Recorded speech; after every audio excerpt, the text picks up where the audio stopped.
watchOS 11 Developer Beta 7 was released this week, so it looks like we are on weekly updates. Now that doesn't mean that every week we will get an update, but more often than not, we will probably see one every week for the next couple weeks or so before we get to the release candidate. This build did come in at about 196 megabytes, so not a very big build for the watch, so probably not too many changes. There is one big fix that I did see that we will talk about here a little later that I was very happy to see. I hadn't reported on the bug being there. I was still trying to test to make sure. Once again, the build does end in an A, which means this is more of a closer to final release. I will say with battery life on beta 6, started off pretty good, but then it got a little bit just kind of not good. So we'll see how this one does. I have some info on that as well. One change that they did make that I haven't mentioned in a little while that I am really enjoying personally is sleep mode. So when you go into sleep mode and you turn off your watch face, you'll just get the time when you turn it back on. Before you had to press and hold, now you just have to press it just once real quick, and then you get to your watch functionality. Just that little change, that little, like, I don't have to press and hold it so long, is super nice, and I'm really enjoying that quick exit out of sleep mode to actually check info and whatever else I need. An item that did get fixed that I was very happy to see comes with a new feature that was added in watchOS 11, and it is with the activity app. So they added this option to change your goals. So you can actually go in here and I can say change for today or change my daily goal. I have tried this change for today option, but it wouldn't revert back. So like, let's say yesterday I was in here and I had actually lowered it to 15 minutes. I said, let's change this for today. I click OK. So now by tomorrow, should change back to the 30 minutes. And that was not happening in previous builds, at least not for me. It would just stick with this 15-minute setting for each and every day afterwards. And I'd have to go back in manually and change it again. So as of yesterday, I changed it for that day. And then today it actually reverted back to the 30 minutes. So that was really great to see. So that functionality, if you've had an issue with that, that should be fixed now, which I don't know about you, but I'm very happy for that because that's a nice, awesome little feature when you know you have a day that maybe you're traveling or you're doing something else and you just don't have the time to hit either the stand goal, the workout goal, your regular activity goal, and now you can quickly change it just for that day, and then it should revert automatically for the next day. Another feature that I haven't mentioned much that I like seeing is if you do a workout, let's say if I wanted to start an outdoor walk. So once it goes through, you know, if you didn't know, you can tap on that 3-second countdown to get that to automatically go into the workout. But I can swipe over, and they do have this check-in feature where you can actually send a check-in to either a family member or a friend. And it's just really nice. You'll check in when the workout ends as well. So I like seeing that they have that feature in there built directly on the watch. Before, I believe there was some kind of feature on the phone, and there's been third-party apps as well that has been able to do stuff like that.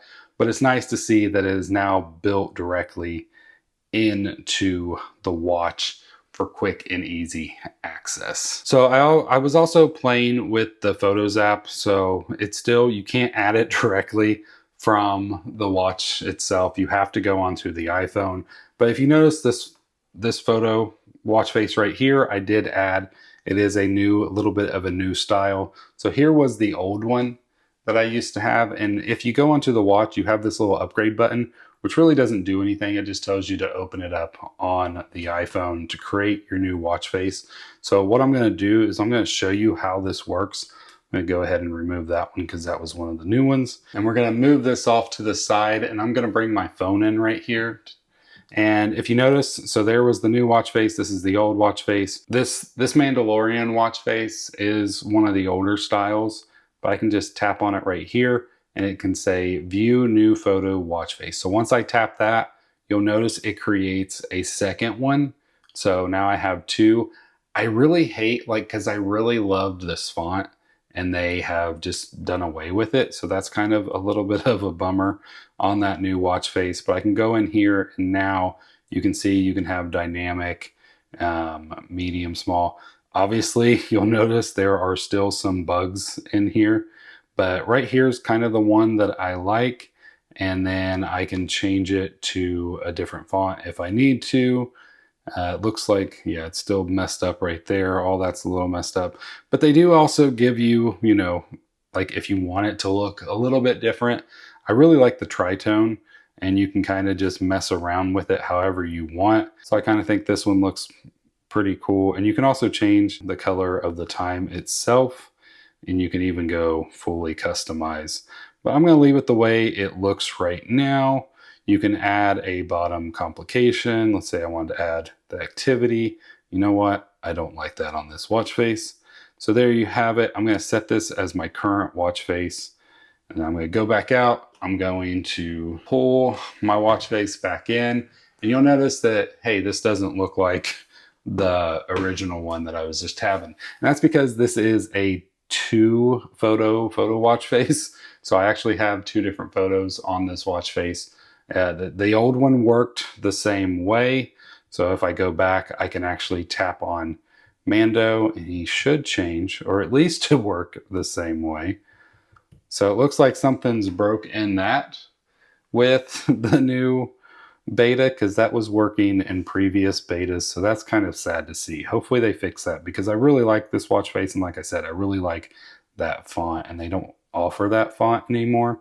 But it was nice to see that it does convert both when you create a new watch face. So it will go back and forth between Mandalorian and Grogu. And now that I have that, you know what? I'm not a big fan of that purple look with Grogu. So I can just come right back in here on my iPhone, select back to natural, and there you have Grogu as he should be. As far as battery life and fast charging, I have seen more people this time report that fast charging is working better for them. I charged last night and it did seem to work for me fine.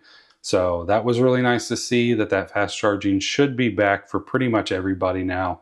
If you're still having an issue with that, please leave a comment down below, because I would love to hear from that. Battery life is still not the best overall. So if I come down here and go to battery, I had charged fully at like 11 o'clock last night, and now I'm at 69%. When I first woke up this morning, I believe I was around 84%. So not awful. I'm not losing 20% like I was in the beginning of the betas, but I'm also not losing like 10% like I was before the betas. Also, you've noticed the graph is not showing up for some reason right now. Usually you'll see like a little graph of how your battery is progressing. That seems to not be showing up, at least for me, for right now. So hopefully that gets added back. My battery health is still at 89%. It had dropped a few betas ago from like 93. So overall, everything seems to be working okay. I did see somebody report that installing the beta did brick their Apple Watch. Like at first, some of their complications just weren't showing up. They rebooted it and now it won't even boot up, which means they have to send it back into Apple to get fixed. Betas are scary. They're not always perfect. You're more likely to have an issue and stuff break. Always remember that. Hopefully you don't have an issue, but it is always a possibility. So overall, I'm not having too many issues other than just like not the best battery life. If you do like this watch band, this is a band from a company called Andar, and it's just a really nice leather watch band. It comes in multiple colors. I got the link down below if you are interested in this band. It looks great on the Apple Watch Ultra and just the regular Apple Watch as well. But as always, thanks for watching. I'll see you in the next one. God bless.